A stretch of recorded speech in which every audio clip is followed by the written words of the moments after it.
如果你在深夜刷到这个视频，那算你小子走运。它是解压的豪华帐篷露营，记得打开舒服的空调，在被窝里沉浸式体验一集阳光明媚的露营。这天，阿克驾车带着妻子来到海边，决定在这片开阔的草地上搭建帐篷并露营。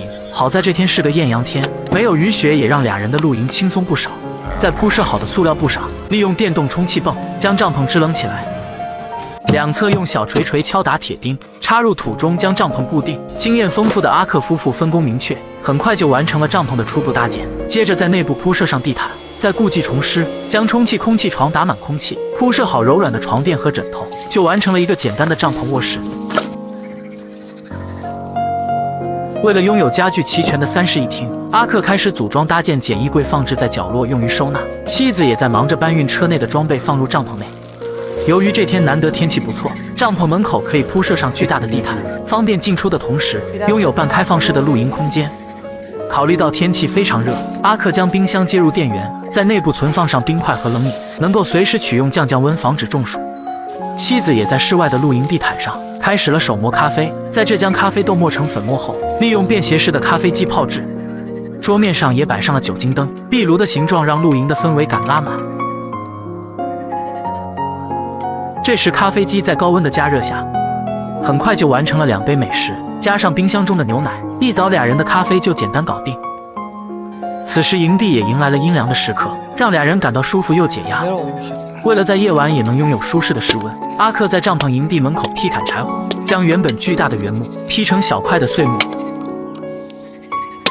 再进行一些细小的切割，方便用于引燃。这些特意挑选的原木，往往在燃烧时还伴有特殊的香味，能够让营地更有氛围感。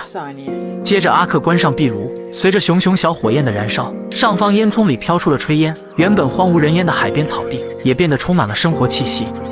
虽然天气炎热，但壁炉的存在让营地更加安全舒适，还有效防止蚊虫和野兽的接近。经过大半天的露营搭建，太阳开始下山，天色也渐渐变暗。于是阿克在内部挂上了照明灯，以免在夜晚来临时环境变得漆黑。而妻子则来到室外，开始为两人准备精美的夜晚大餐。他取出冰箱中的鲜肉，简单切割后开始腌制调味，利用壁炉的高温在锅中加油煎烤。没多久的时间，天空瞬间黑了下来。好在提前设计布局了小夜灯，让整体的环境变得温馨舒适，不必为黑夜的到来担忧。很快，鸡肉已经熟透，搭配上新鲜的口蘑，完成了一道简单的晚餐。而阿克也在夜晚的门口，带着矿工灯开始劈砍大块原木，为晚上的壁炉准备好充足的燃料。重新补充了一波柴火后，奶油口蘑鸡肉也快要完成。一旁还整了一道豆皮，搅拌在一起后，奶香味夹杂着鸡肉的焦香，美味可口，非常诱人。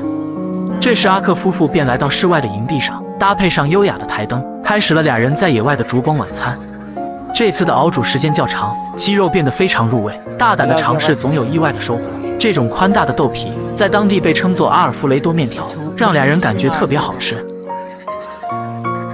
吃饱喝足后，经验丰富的阿克开始出门溜达，在周围确认没有危险后，还在不远处的树干上架设了一台红外摄像头，能够随时观察室外的情况，并且回放深夜周围的环境。毕竟出门在外夜晚露营，安全永远是第一位的。俩人回到帐篷内后，为了安全和隐私，阿克拉上了门帘和窗户，并为壁炉添加了一次柴火，而妻子则在床上铺设了2个睡袋。紧接着熄灭灯光，俩人就此睡去。第二天一早，依旧是一个阳光明媚的早晨，阿克夫妇也被大好的阳光亮醒。望着窗外，这时的海面波光粼粼，蓝绿色的水相当干净，远处还有重重山峦和茂密的森林，开阔的视野和景色让俩人只想待在这里不走。俩人起床后便呆呆地站在帐篷门口，欣赏着绝美的早晨风景。随后阿克来到不远处，拆下了红外摄像头，好在夜晚并没有危险，只有一条小狗路过。接着来到岸边，利用干净的水源洗把脸，完成早晨的洗漱。考虑到昨晚还有不少剩余的食物，利用壁炉上的余温，在锅中加入蘑菇和鸡蛋，整了一锅自制的蘑菇蛋饼。作为俩人简单的早餐，还泡了一壶红茶。该说不说，还得是阿克夫妇懂享受。在帐篷营地的湖边，静静享受一顿丰盛的大餐。吃饱喝足后，阿克夫妇便开始了拆卸打包工作。将装备放入车内后，便排出帐篷内的空气，迅速折叠并放入越野车的后备箱。离开了这片风景优美的宝地，